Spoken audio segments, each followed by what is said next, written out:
Take your families away from the cities is my message. Get out of the large cities as fast as possible. Recently, in a most clear and convincing manner, the advantage of establishing our institutions, especially our sanitariums and schools outside the cities, was presented to me. For our educational and medical institutions, places should be chosen where, away from the dark clouds of sin that hang over the great cities, the Son of Righteousness can arise with healing in his wings. Let the leaders in our work instruct the people that sanitariums should be established in the midst of the most pleasant surroundings, in places not disturbed by the turmoil of the city, places where, by wise instruction, the thoughts of the patients can be bound up with the thoughts of God. Again and again I have described such places, but it seems that there has been no ear to hear. If in our schools the land were more faithfully cultivated, the buildings more disinterestedly cared for by the students, the love of sports and amusements which causes so much perplexity in our schoolwork would pass away.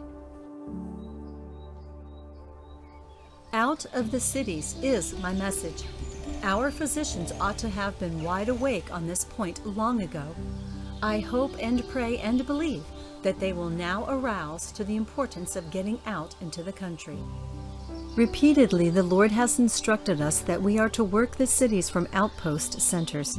In these cities, we are to have houses of worship as memorials for God, but institutions for the publication of our literature, for the healing of the sick, and for the training of workers in colleges are to be established outside the cities.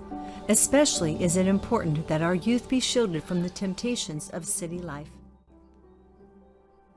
Why deprive patients of the health-restoring blessing to be found in outdoor life? I have been instructed that as the sick are encouraged to leave their rooms and spend time in the open air, cultivating flowers, or doing some other light, pleasant work, their minds will be called from self to something more health-giving. Exercise in the open air should be prescribed as a beneficial, life-giving necessity. The longer patients can be kept out of doors, the less care will they require. The more cheerful their surroundings, the more hopeful will they be. Surround them with the beautiful things of nature.